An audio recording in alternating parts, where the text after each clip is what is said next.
Chapter 1. The text at 6:58 a.m.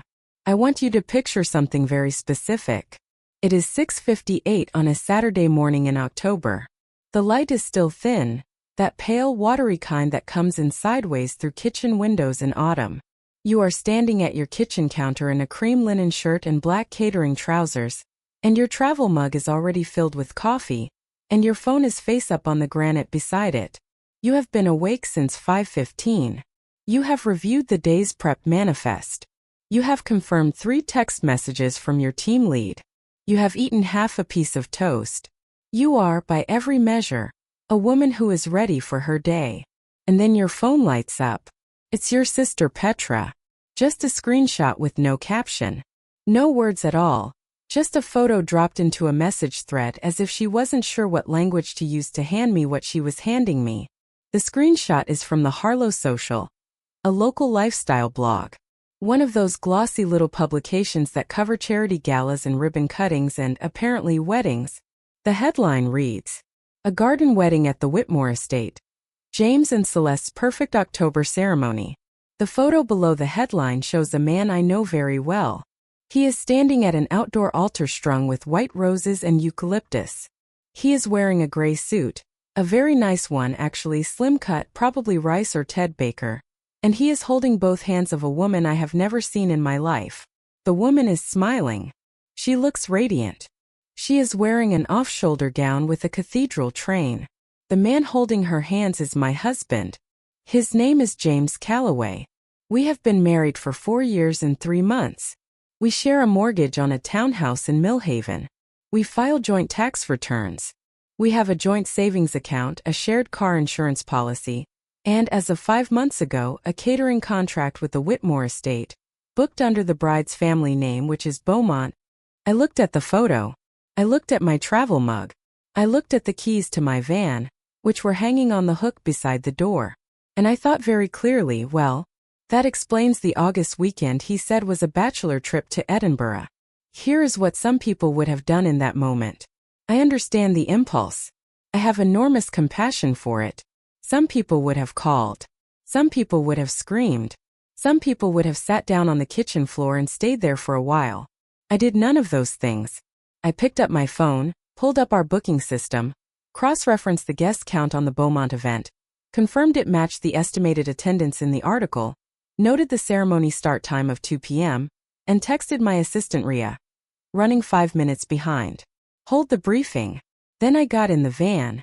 Because here is what James did not know, what no one at that wedding knew, what the bride in her cathedral gown and the lifestyle blogger and the wedding photographer and every single guest sipping Aperol spritz on that manicured lawn did not know. I had been waiting for exactly this moment for 23 days. And I had not wasted a single one of them. Chapter 2. Who I am and why that matters. My name is Nadia Calloway. I am 36 years old. I grew up in a 3-bedroom house in Brenton Falls with a mother who worked double shifts at a hospital laundry facility, and a father who made very good promises and kept very few of them. I learned early that the gap between what people say and what they do is where all the real information lives. I started Calloway Table when I was 29 with $11,000 I had saved over 3 years of working for other people's catering companies. I started it alone from my apartment kitchen, doing private dinner parties for 8 to 12 guests. Within 18 months I had my first venue contract. Within 3 years I had a team of 6, a commercial kitchen on lease, and a reputation in Millhaven for being the caterer you call when the event actually matters. I am not telling you this to brag. I am telling you this because the company is relevant. The company is, in fact, the engine of everything that follows. James and I met at one of those private dinners. He was a guest, I was running the service. He was charming in that specific way that some men are charming when they want to impress a woman who is clearly too busy to need impressing. He was a freelance brand consultant. Worked with mid-size companies on marketing strategy. Smart, presentable, good at dinner parties himself, in the way that people who are primarily concerned with appearances tend to be. We dated for 14 months. We married in a small ceremony with 26 guests in a restored barn outside the city. I paid for almost all of it. James was, as he explained with charming honesty at the time, between larger contracts. I didn't mind. I believed in him. And to be fair, he did get larger contracts. He built his client roster. He made good money eventually. Not Callaway table money, but good money. What I did not know, what I would not discover until I sat down with our joint tax documentation in September, was that for the previous 11 months, James had been diverting a meaningful portion of his freelance income into a sole trader business account that had no connection to our joint finances whatsoever. The total in that account when I photographed the statements, $61,400. He had been building a parallel financial life. Quietly. Methodically. The way you do when you are planning to leave or, as I now understood, planning to arrive somewhere else entirely alter and all. I want to be clear about something. When I found those statements, I did not confront him. I did not cry. I did not search his phone. I called my forensic accountant, a brilliant, dry-humored woman named Sylvie, and I called my family. Law attorney Marcus Chun, who had handled a contract dispute for my business 2 years earlier, and who I trusted completely. Both of them told me the same thing. Do not move yet. Wait for a clean moment. So I waited. And the lifestyle blog delivered me one right on time at 6:58 a.m. on a Saturday in October. Chapter 3. The Architecture of a Lie. I have thought a lot about how long James was planning this. Not just the other woman, that part one could trace eventually to about 14 months, which means it began roughly 6 weeks after our third wedding anniversary, when he came home from what he said was a client dinner in Harlow with a new bottle of cologne and a very specific energy that I filed away and chose at the time not to examine. I am a woman who notices things. It's professional. You cannot run a catering service without being observant. You are reading rooms, reading guests, reading timing, reading the difference between a table that needs refilling and a table that needs to be left alone. I notice things automatically, the way some people breathe. I noticed the cologne. I noticed the new phone case, purchased for a phone that was only 4 months old. I noticed that he started showering immediately when he came home from certain evenings, which he had never done before. I noticed that his freelance invoicing, which I occasionally helped him format for larger clients, started going through a separate email account he told me was a cleaner professional address for new business development. I noticed all of it. And I want to be honest with you about why I didn't act sooner.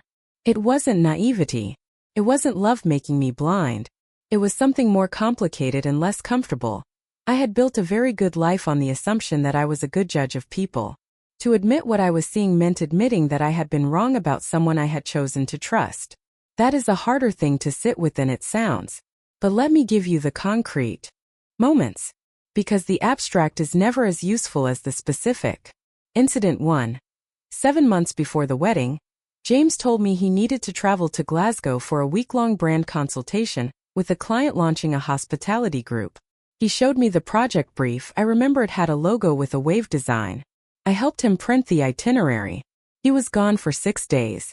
I later discovered, through a receipt that came through on a shared Amazon account he'd forgotten to disconnect, that he had ordered a gift, a cashmere scarf, women's, size small in sage green, to a Harlow address.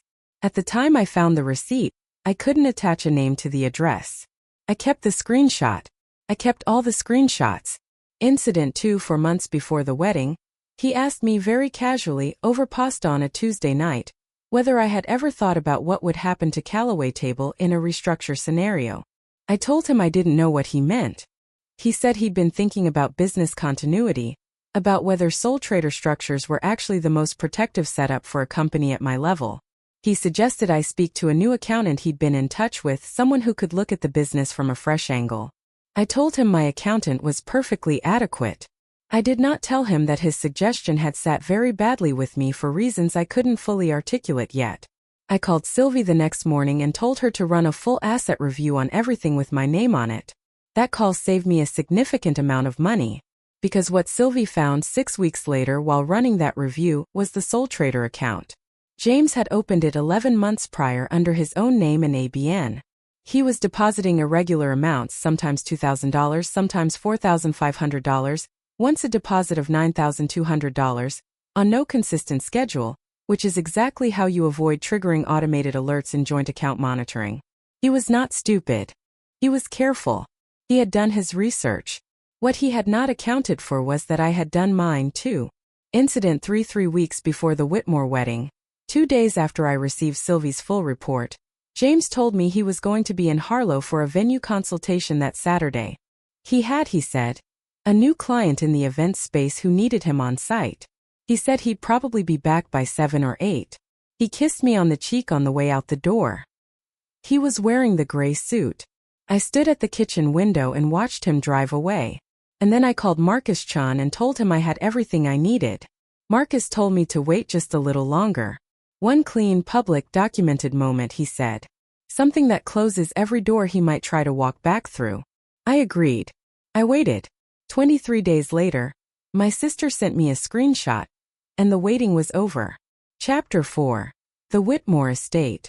The Whitmore Estate is a converted Victorian manor house on the eastern edge of Harlow, about 40 minutes from Millhaven if you take the bypass. It has formal gardens, a carriage house that serves as a ceremony space, and a restored orangery that seats up to 140 for dinner.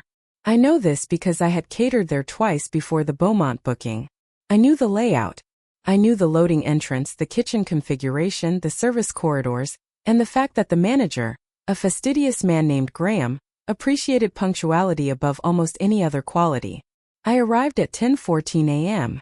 My team, Rhea, 2 kitchen porters, a service lead named Dom, and 3 front-of-house staff, were already staged at the loading bay. No one knew anything. Why would they? It was a job. It was a Saturday. I ran the briefing. I walked the kitchen. I tasted the amuse-bouche and asked for a touch more lemon in the sauce. I arranged the canopy trays with the same attention I bring to every event. I was, to everyone in that kitchen, exactly who I always am, the owner in command, calm, focused, clear.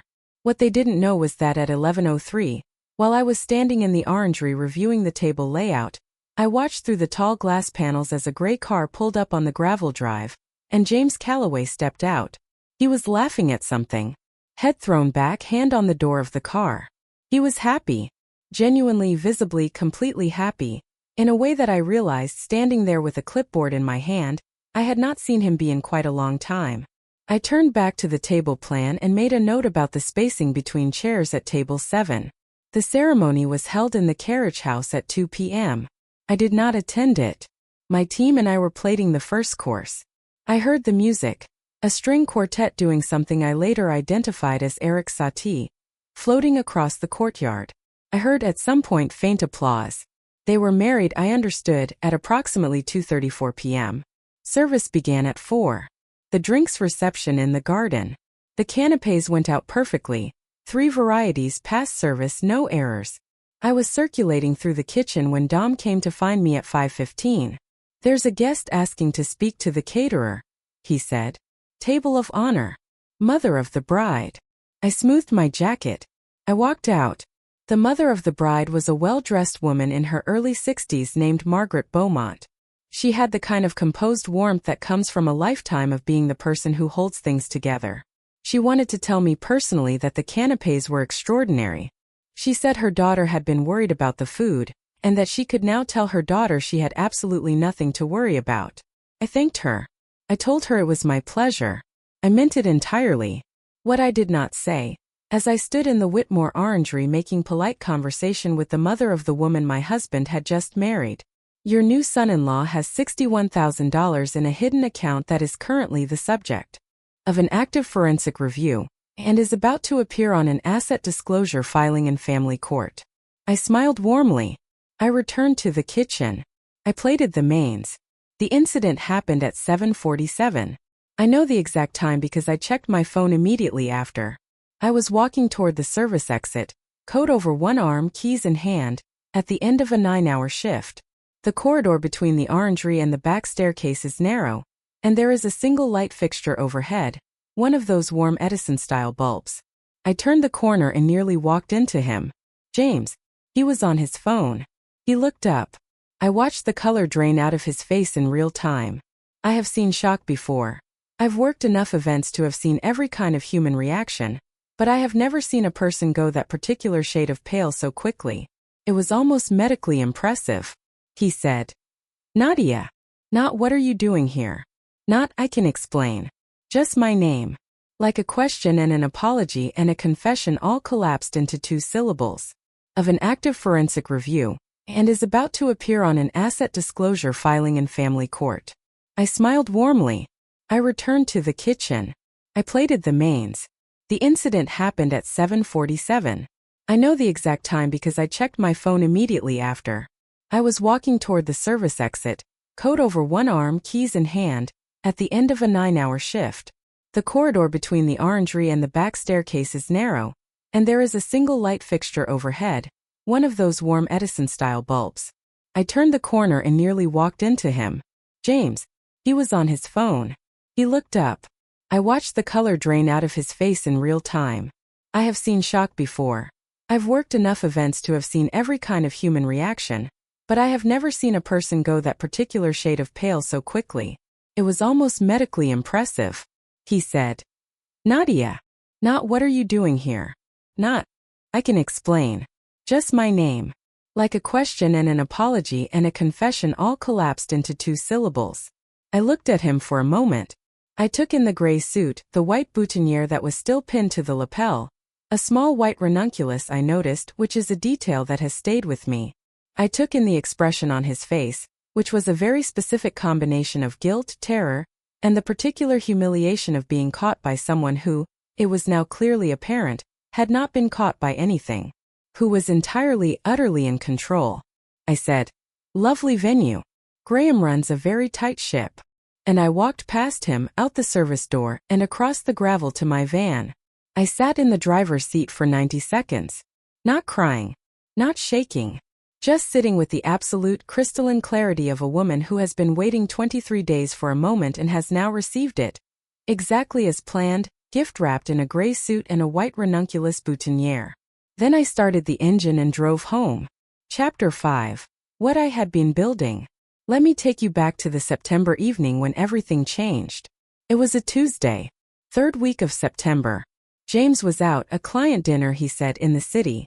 I was at the kitchen table with 2 years of documentation spread across it. Receipts, bank statements, tax filings. I do this every year in preparation for our joint return. I am meticulous about it. I always have been.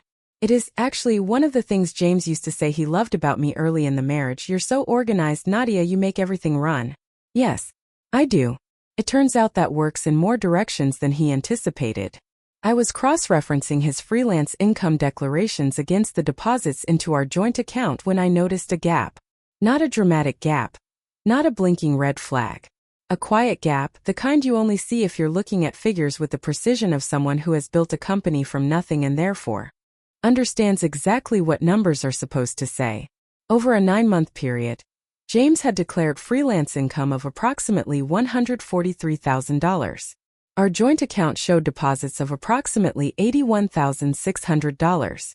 The difference, after reasonable self-employment expenses, which I calculated conservatively, was still somewhere between $55,000 and $65,000 unaccounted for. I sat very still. I called Sylvie the next morning. She is the forensic accountant I've used for Callaway Table since year 2. She is 61 years old. She wears reading glasses on a beaded chain. And she has the energy of someone who has seen every financial trick a person can pull and has been mildly unimpressed by all of them. I told her what I'd found. She told me she'd have a full picture within 2 weeks. She had it in 11 days. James had opened a sole trader account in his own name. Not a joint account, not a business account connected to anything we shared, 11 months prior. The account was held at a different bank than any of our joint accounts, which is why it hadn't appeared in any of our shared financial paperwork. He had been making irregular deposits, amounts that varied enough to avoid automated flagging, timed inconsistently enough to be difficult to pattern match without a dedicated review. Sylvie told me this with the flat effect of someone describing a weather report. The balance on the date of her report, $61,400. Sylvie told me this was, in her professional opinion, consistent with deliberate financial concealment within a marriage, which is, depending on jurisdiction and circumstances, potentially relevant to asset division in family court proceedings. She gave me a written report. 14 pages. Signed, dated, professionally formatted. I called Marcus the same afternoon. Marcus Chun has been a family law attorney for 19 years. He is precise, unhurried, and deeply unimpressed by dramatic behavior of any kind, which is exactly what you want in a lawyer and exactly what I needed in that moment. I told him what Sylvie had found. I emailed him the report before we'd finished the call. He read it while we were talking. I could hear him scrolling, and when he finished he said, "This is good. This is very usable. But I want you to wait. Don't confront him, don't move money, don't change anything in your behavior. What we want is a moment that's documented, that's public, that he cannot reframe as a misunderstanding or a miscommunication. Can you wait?" I told him I could wait.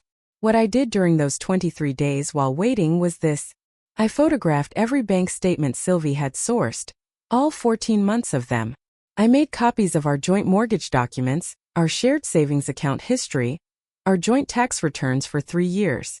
I documented every household expense James had not contributed to in the prior 18 months, utilities, maintenance, grocery, the cost of 2 appliance repairs he had promised to cover and hadn't.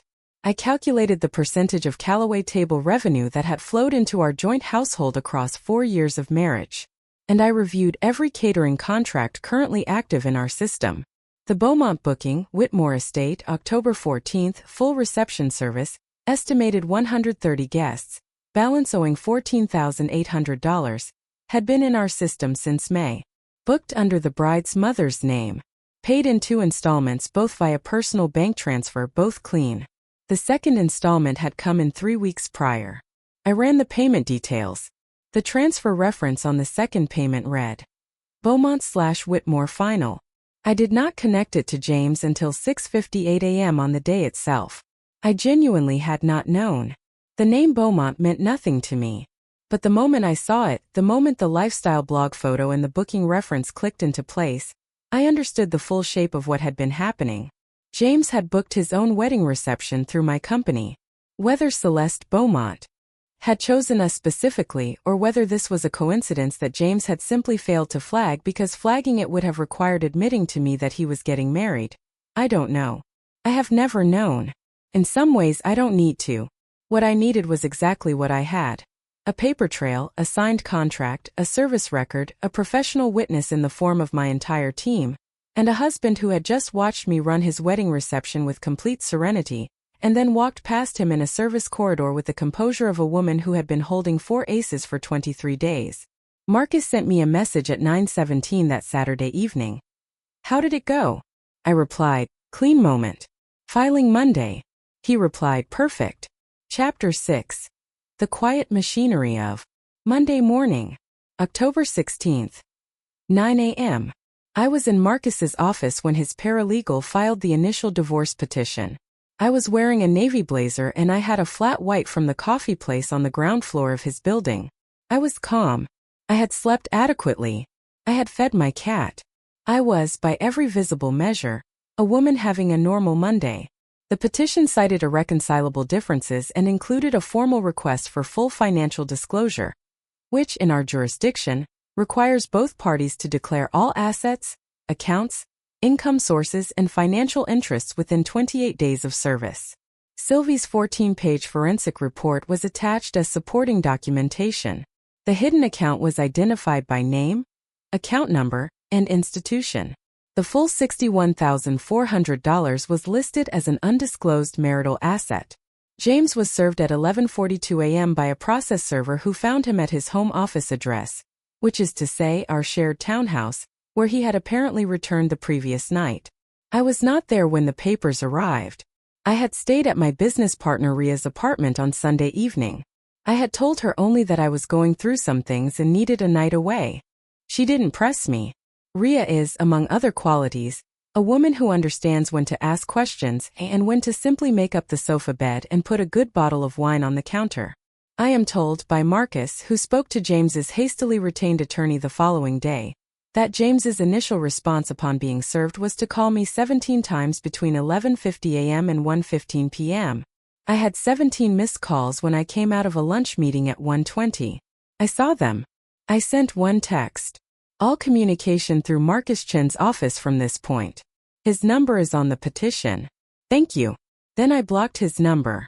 Now, let me tell you what happened in the weeks that followed, because the legal process is rarely as fast or dramatic as people imagine, and the truth is that the real power in this situation was never going to come from a single confrontation. It was going to come from patience, documentation, and the very boring, very effective machinery of family law. Week 1. James's attorney made contact with Marcus and suggested that the hidden account was not, in fact, a concealment, that James had opened it for business development purposes and had intended to disclose it at the appropriate time. Marcus forwarded this to Sylvie. Sylvie reviewed the deposit history and identified 3 transfers made from the hidden account to a joint Harlow rental property listing, a property I had no knowledge of and which James had apparently been paying on for 6 months. Sylvie added this to her report. The word appropriate time did not appear in the revised documentation. Week 2. The rental property in Harlow turned out to be a 2-bedroom apartment on a 12-month lease in both James's name and Celeste Beaumont's name, signed 4 months prior. The lease began August 1. James had been, I now understood, effectively maintaining 2 households simultaneously, ours in Millhaven and theirs in Harlow, funded in part by the income he was diverting from our joint finances. Marcus's team flagged this to the court as additional evidence of financial concealment. The monthly rent was $2,100. Over 4 months, that was $8,400 drawn from what was legally a marital asset pool. Week 3. James's attorney submitted a counterproposal suggesting we resolve the matter privately, without court proceedings, and that James would agree to release $30,000 from the hidden account in settlement of the asset dispute. Marcus read this to me over the phone. There was a silence during which I believe he was waiting to see if I would take it. I said, "What's the full entitlement based on Sylvie's complete asset review?" Marcus said, "Significantly more than $30,000. I said, "Then no," Marcus said. Good. And that was that. In parallel to the legal proceedings, something else was happening, something I had not engineered but had, if I am honest, anticipated as a possibility. The lifestyle blog. The Harlow Social. The wedding feature had been published the morning of the wedding. By Sunday evening it had circulated, as these things do in a connected regional community, to people who knew James. By Monday, the day he was served, at least 3 people in his professional network had independently sent the article to mutual acquaintances, some of whom had no idea James and I were still married. There is a particular social consequence to being publicly documented as a bigamist, or as close to one as a man can legally be in a jurisdiction where the divorce isn't yet filed, and James was experiencing it in real time. I know this because Rhea, who has a broader social network in Harlow than I do, began receiving messages from people who wanted to know if it was true that Nadia from Callaway Table had catered her own husband's second wedding. Rhea confirmed it with 2 words, she did, and then did not add anything further, because Rhea understands instinctively that restraint is more powerful than elaboration. Within 10 days of the filing, 2 of James's current consulting clients had quietly declined to renew their contracts. I do not know whether this was directly connected to the social fallout or simply business caution on their part. I did not track it closely. It was not my project. My project was Callaway Table. My project was the woman I was rebuilding quietly and methodically, on the other side of all of this. Chapter 6. What the court gave back. The settlement was finalized 14 weeks after the initial filing. I will not give you every figure. Some of it remains under a confidentiality clause that Marcus advised me to accept in exchange for an accelerated timeline, and I agreed because I wanted this resolved before the end of the financial year. But I can tell you the broad shape of it because I think you deserve to understand what it looks like when the machinery actually works. The hidden account, the full $61,400, was treated as an undisclosed marital asset. Under the terms of the settlement, I received 60% of it, $36,840.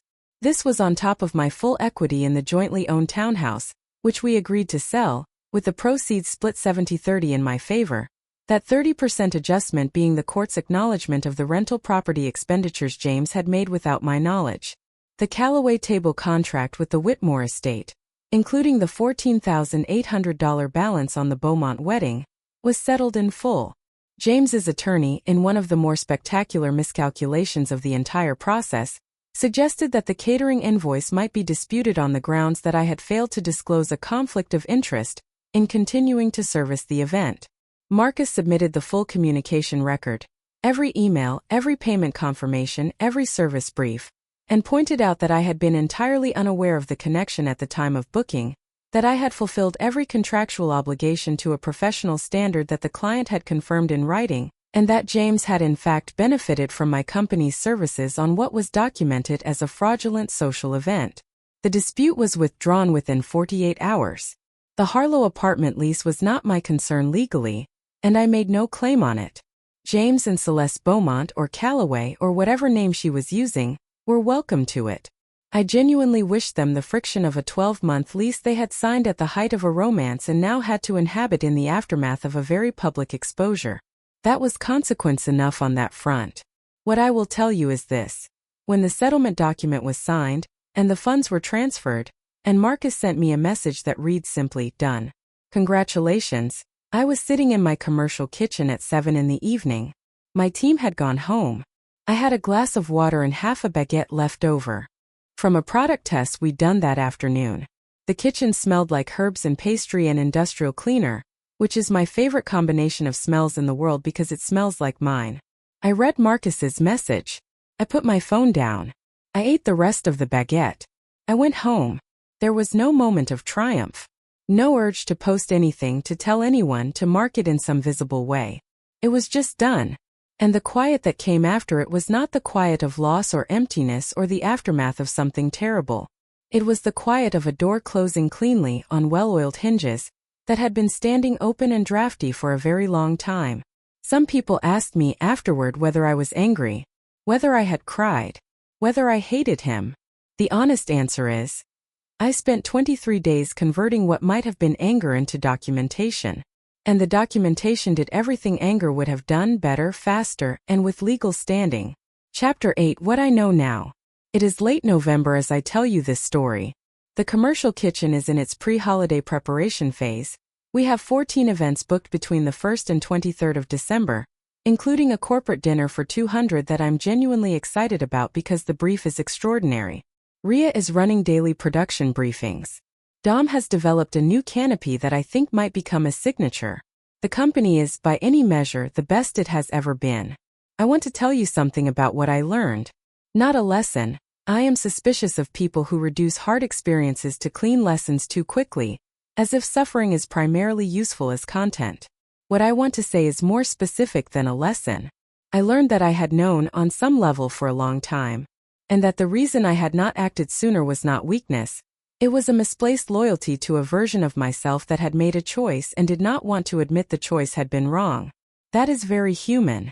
I don't judge myself for it anymore. I learned that the most powerful thing I did in this entire situation was not the legal filing, and it was not the moment in the corridor at the Whitmore estate. It was the decision on a Tuesday night in September to pick up the phone and call Sylvie instead of confronting James with what I'd found. That one choice, that 10-second decision to reach for expertise instead of emotion, is what made everything else possible. I learned that competence is its own form of protection. Not invincibility. I am not invincible. But when you spend years building something real, something documented, something that exists in contracts and bank records and client testimonials and signed service agreements, that reality does not disappear because someone tried to make you feel like it was less than what it was. The paper trail is always more powerful than the person who hoped you wouldn't look. And I learned this, which is the thing I most want to say. Some women fall apart when they find out. I understand that. I have complete and total compassion for every woman who has sat on a kitchen floor and not gotten up for a while. That is not weakness. That is the body telling the truth about what happened. But if you are in that place right now, or if you have been, or if you are the person who is quietly, methodically, exhaustedly noticing things and filing them away and not quite ready yet to act, I want you to know. The waiting is not passivity. The silence is not defeat. The composure that other people mistake for not caring is sometimes the most dangerous, and the most loving thing you can do for yourself. I catered the wedding beautifully. The food was extraordinary. The mother of the bride told me personally. And when I walked past my husband in that corridor, his face gone white, his boutonniere slightly wilted, his whole carefully constructed alternate life suddenly visible and suddenly irrevocably over, I didn't scream. I didn't cry. I didn't perform any version of the woman they expected me to be. I wished him, silently, the precise amount of peace that he had offered me. And then I walked out into the October air, got in my van and drove back to my life, which was waiting for me, which has always been mine, which, it turns out, was never actually in danger. If this story resonated with you, if you recognized something in it, whether it was the noticing or the waiting, or the very specific kind of strength it takes to hold something together while everything around it is quietly unraveling, I'd love to hear from you. Tell me, where are you watching from? And is there something you've been sitting with waiting for the right moment to address? Leave it in the comments. I read them. And more often than not, you'll find you're not as alone in it as it felt at 6:58 on a Saturday morning. If this is your first time here, welcome. This is the kind of story we tell on this channel. Real, specific, untheatrical, and deeply satisfying in the way that only the truth can be. Subscribe if you want more. Share this if someone you know needs to hear it. And remember, the most powerful thing you can do, in the moment when someone expects you to fall apart, is simply not to. Take care of yourselves. I'll see you in the next one.